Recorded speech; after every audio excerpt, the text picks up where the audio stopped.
और संडे को हम पूरा करंट अफेयर भी आपको कराएंगे, इस बार पूरा 1 साल का है ना, 3 बजे चालू हो जाएगी क्लास। तो अब स्टार्ट करते हैं पहले सवाल से। पहला सवाल आपकी स्क्रीन पर है, एक एक करके सभी छात्र बनाएंगे सवालों को। आ जाओ। कि भाई 351 रुपए की एक राशि है, उसको 3 व्यक्तियों के बीच में इस तरह से बांटा जाता है। तो बोला गया है कि सबसे बड़े और सबसे छोटे के बीच का अंतर बता दो। तो दोस्तों जो भी ये राशि होती है वो इस अनुपात में बांटी गई है। तो अनुपातों का योग देखो पहले आप। तो मैंने देखा सर 15 और 3 18। तो 18 रेशो की जो वैल्यू है वह 351 रुपए के बराबर है, और आप 351 रुपए को बांट दोगे।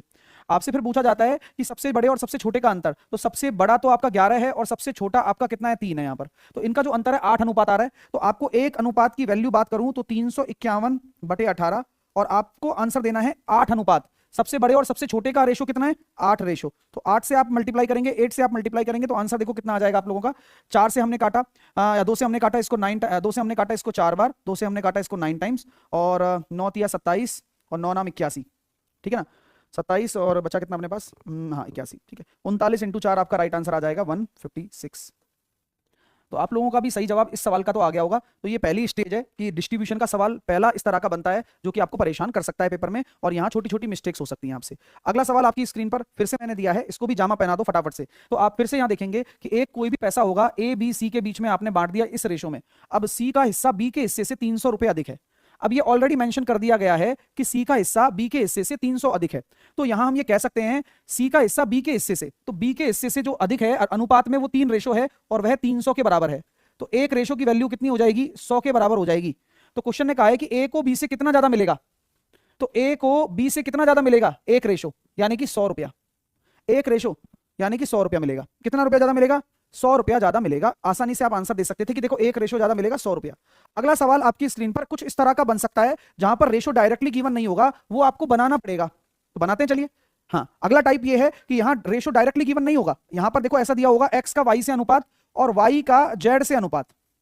सो क्या करना होगा दोस्तों, देखो तो यहां हम कह सकते हैं कि x का y से अनुपात 2:5 है, और y का जो z से अनुपात है वो 4:7 है। तो आपको ब्रिज बनाना होता है कि y को बराबर कर दो आप।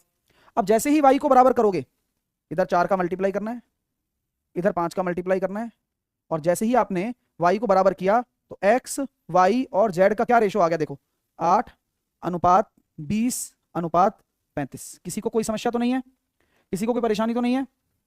चलो अब क्वेश्चन क्या कह रहा है, यदि 15,120 को एक्स वाई जेड में बांटा जाता है तो आपका टोटल जो राशि है वो कितनी आ रही है, 28 और 35, 8 और 5 13, 63 रेशो आ रहा है, जो कि बराबर आ रहा है 15,120 के बराबर आ रहा है। चलो बढ़िया, काटते हैं। 9 से काटा मैंने इसको 7 बार, 9 एकम 9, बचे कितने 6, 9 6 की 54, बचे कितने 7, 9 8 72, और एक रेशो की वैल्यू आ गई 7 दूनी 14, 7 चौके 28, 240। पूछा क्या है हमसे, अलग अलग राशियां कितनी है। तो 240 को 8 से मल्टीप्लाई करेंगे तो x का पैसा आ जाएगा, 240 को 20 से मल्टीप्लाई करेंगे तो 4800 आ जाएगा, 240 को 35 से मल्टीप्लाई करेंगे यानी कि 70/2 आ जाएगा, 16 7 112, सॉरी 12 7 84। तो जवाब आ रहा है 1920, 4800 और 84, 100।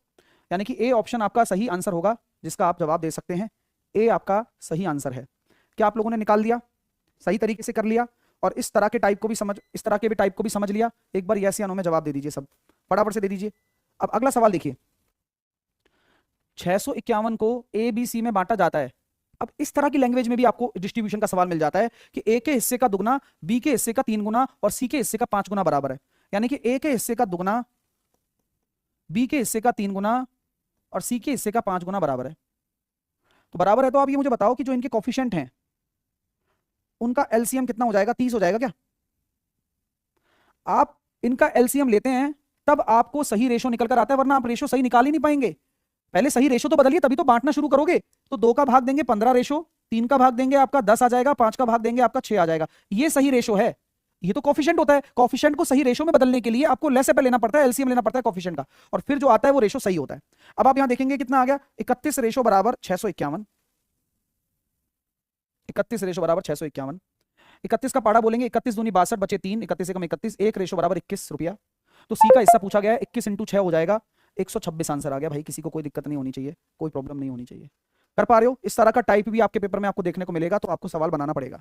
अगला सवाल आपकी स्क्रीन पर है कि अगर सर ऐसा डिस्ट्रीब्यूशन आ जाए तब कि कोफिशिएंट ऐसे ना दे रखे हो, कोफिशिएंट दे रखे हो कि ए के हिस्से का आधा भाग। अच्छा, बी के हिस्से का 1/3 और सी के हिस्से का 1/5। अब क्या करोगे आप, बराबर है, तो ये भी सही रेशो थोड़ी है, इसको सही रेशो में बदलूंगा तो यहां पर एलसीएम लेने की जरूरत पड़ती नहीं है। क्यों? क्योंकि जब ऊपर 1 है बराबर अगर के मान लोगे तो डायरेक्टली ए बराबर आपका 2 आ जाएगा, बी बराबर आपका 3 आ जाएगा और सी बराबर आपका 5 आ जाएगा। हाँ, अगर आपको किसी ने ये बता रखा है कि जो ये कोफिशिएंट होता है अगर भिन्न में है तो उल्टा पटक दो तो भी ठीक है, क्योंकि अगर आप उल्टा पटकोगे नीचे 1 रहेगा तो भी ठीक है, क्योंकि कुछ ऊपर न्यूमरेटर अगर 1 है तो कोई टेंशन नहीं होती है। तो आपका ये रेशो आ गया अब सही। अब जब सही रेशो आ जाएगा तब सवाल बनाना है, तो ये हो गया 10 रेशो बराबर 2000 रुपया बांटना है। देखो ना 2000 रुपीज बांटने हैं, तो एक रेशो की वैल्यू कितनी आ जाएगी, 200 आ जाएगी आपकी यहाँ पर। चलिए, तो ए का हिस्सा कितना हो जाएगा फिर, ए का हिस्सा हो जाएगा 200 × 2 400, आपका ए का हिस्सा हो जाएगा। बी ऑप्शन आपका राइट आंसर हो जाने वाला है।